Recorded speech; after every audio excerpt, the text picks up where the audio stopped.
महीने मेरी तबीयत कुछ ठीक नहीं है, इसलिए मैं तुम्हारी दुकान पर नहीं आ पाऊंगा। मेरे बाल काफी बड़े हो गए हैं।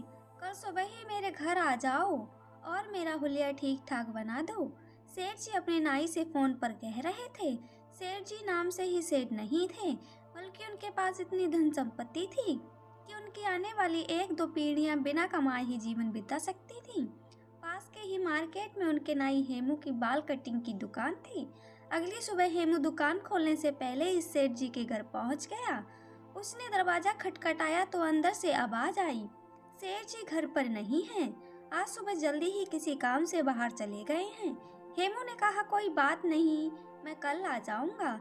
हेमू जाने के लिए पीछे मुड़ा ही था कि अंदर से फिर आवाज आई, गेट खुला है, अंदर आ जाओ और कम से कम एक चाय तो पीते जाओ।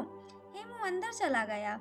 उसने देखा घर में कोई नहीं था, मगर एक बेहद सुंदर लड़की आंगन में कुर्सी पर बैठकर अपने लंबे बालों में कुछ लगा रही थी।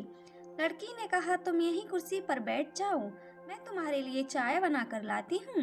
हेमू आंगन में बैठा बैठा बस यही सोच रहा था कि सेठ जी का घर कितना बड़ा है और कितना सुंदर है। एकदम महल जैसा लग रहा है। गाड़ी घोड़े भी चार चार खड़े हैं।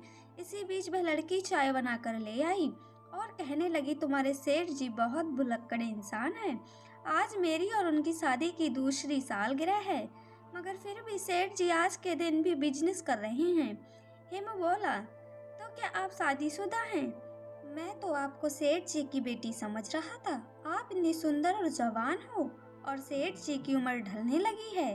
तभी मालकिन ने कहा, हाँ मैं हूँ जवान, मगर किस काम की है मेरी जवानी। मेरे पति तो हर समय अपने बिजनेस में ही लगे रहते हैं।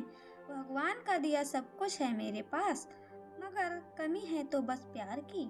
चाय का कप उठाते वक्त मालकिन की साड़ी का पल्लू नीचे गिर गया।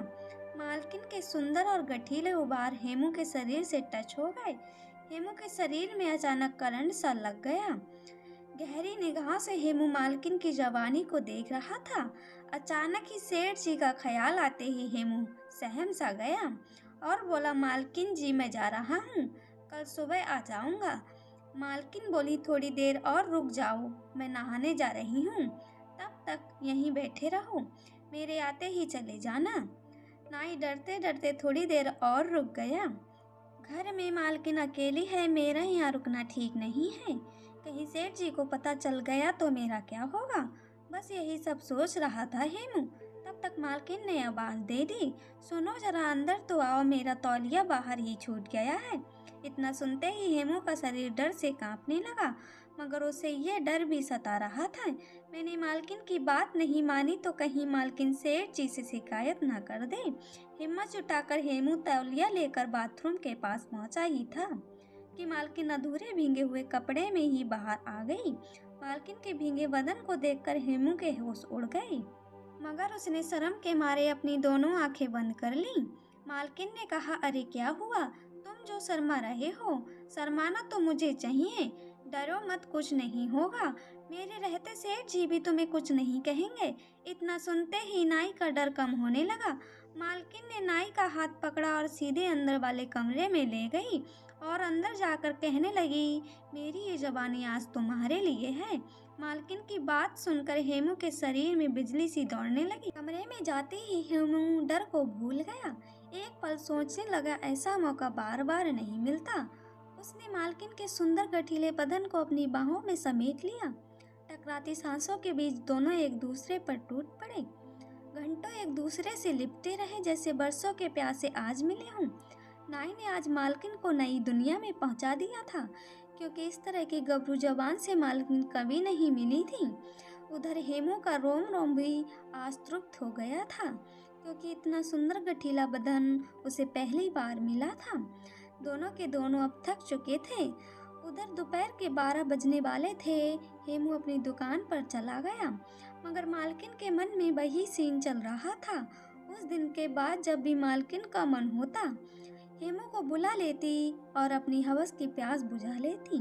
मालकिन ने हेमू को अपनी पसंद के बहुत सारे कपड़े दिला दिए, साथ ही बहुत सारी जरूरत की चीजें भी उसे दिला दी। समय गुजरता गया, हेमू समझ गया था कि मालकिन अब पूरी तरह उसके बस में है। वह जो भी चाहेगा मालकिन ज़रूर पूरा करेगी। इसलिए हेमू ने कितनी ही बार मालकिन को ब्लैकमेल भी किया और बहुत सारा पैसा लेता रहा।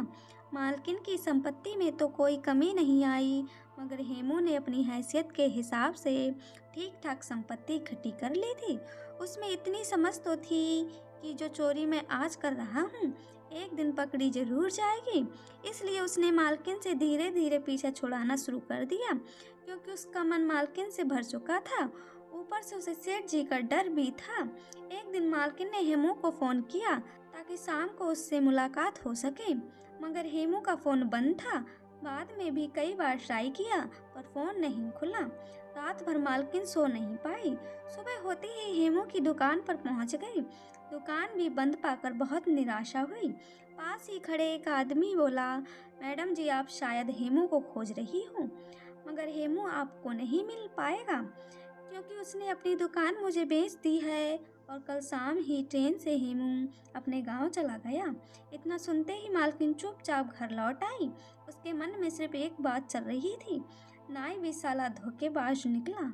दोस्तों आपको हमारी कहानी पसंद आई होगी। कहानी पसंद आई हो तो लाइक करें, चैनल पर नए हैं तो सब्सक्राइब करें। हमारी कहानी के विषय में आपकी जो भी राय हो कमेंट्स में ज़रूर बताइएगा। मिलते हैं ऐसी एक और कहानी के साथ, तब तक के लिए धन्यवाद।